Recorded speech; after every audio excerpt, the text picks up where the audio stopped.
This presentation outlines the forensic documentation of the Lakeside Marina office incident. All the information presented today reflects only observed evidence collected at the scene and the methods used to preserve and analyze that evidence. On this case, the lead investigator was Detective Ryan Caldwell. The crime scene was processed by CSI team consisting of Morgan Lee, Jordan Hayes, and Taylor Brooks. Each technician was responsible for specific categories of evidence including fingerprints, trace materials, impressions, photography, and scene documentation. All evidence was logged and monitored by evidence custodian Victor Shaw. On arrival, officers responded to a security alarm activation at the Lakeside Marina office at approximately 1:36 a.m. on May 16, 2026.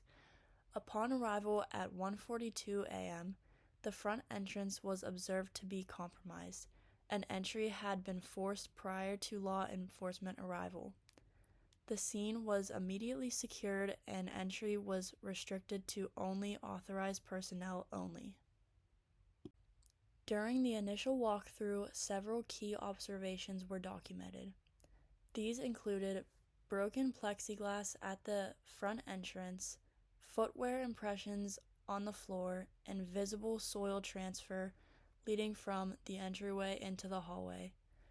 Additional observations included damage to the rear storage door lock and scattered paperwork into the office area. This sketch represents the layout of the Marina office as it was documented during processing.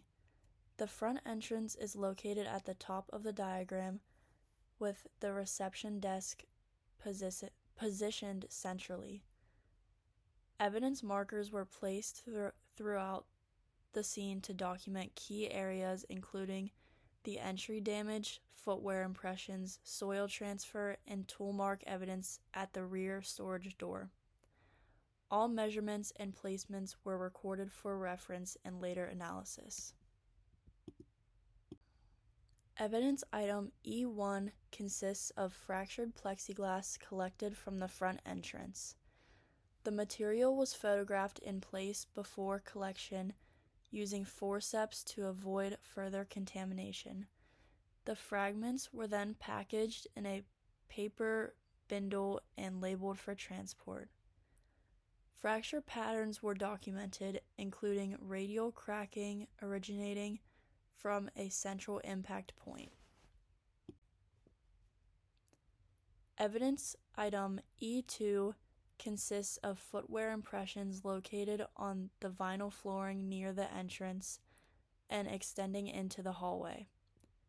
The impressions were documented using photography with a scale, followed by electrostatic lifting to preserve detail. A cast was also created using dental stone to preserve tread depth and pattern characteristics, including directional movement through the scene. Evidence item E3 consists of latent fingerprints recovered from the reception desk surface. The prints were developed using black powder and cyanocrylate fuming techniques, then lifted using adhesive tape.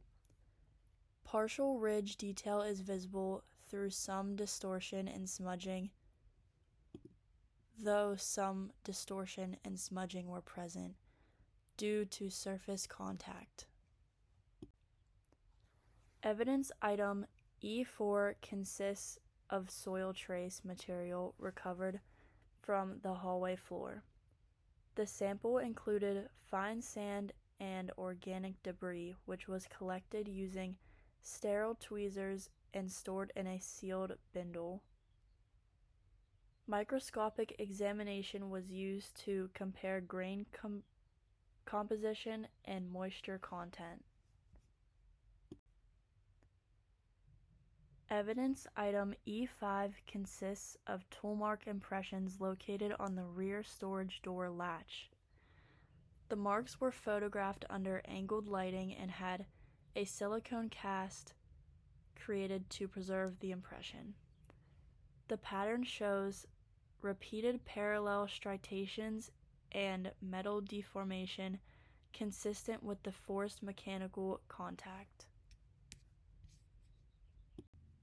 Chain of custody was maintained throughout the collection of all evidence. For example, the fingerprint evidence was collected by CSI Morgan Lee at 1:58 a.m., logged by evidence custodian Victor Shaw, and stored in storage locker B2.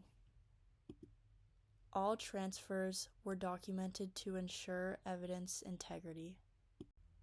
The individual located at the scene was identified as the Marina Office Night Supervisor, age 41. She was found near the reception area and was conscious upon emergency response arrival. A minor head injury was observed and treated on site. The individual was stable and did not require transport. One person of interest identified is a marina maintenance contractor with authorized access to the building. This individual is familiar with the layout of both public and restricted areas of the facility. A second person of interest is a delivery worker who regularly accesses the front entrance during scheduled drop-offs. He was documented in the area earlier in the evening prior to the incident timeframe. The first responding officer arrived shortly after the alarm activation. Upon arrival, the front entrance was found compromised, interior lighting was on, and no individuals were observed in the immediate area. The scene was secured and turned over to the crime scene unit for processing. A nearby dock worker reported hearing a loud breaking sound consistent with glass or plastic impact. They also observed a brief moment near the entrance area, but were unable to provide further descriptive details. Visibility conditions at the time were reported as foggy due to waterfront weather conditions.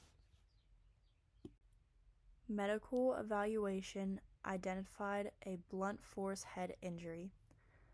The individual remained conscious and responsive throughout evaluation. No transport to a medical facility was required. All collected evidence includes fractured plexiglass, footwear impressions, latent fingerprint lifts, soil transfer material, and tool mark impressions. Each item was documented, preserved, and submitted for independent analysis. No conclusions have been made regarding interpretation of the evidence. Final documentation includes wide-angle photographs of the entrance damage, interior hallway evidence trail, reception desk area, and rear storage door damage. These images provide spatial context for the placement of all collected evidence. This concludes the forensic documentation of the Lakeside Marina office incident. All evidence has been preserved and submitted for independent review and analysis. Thank you.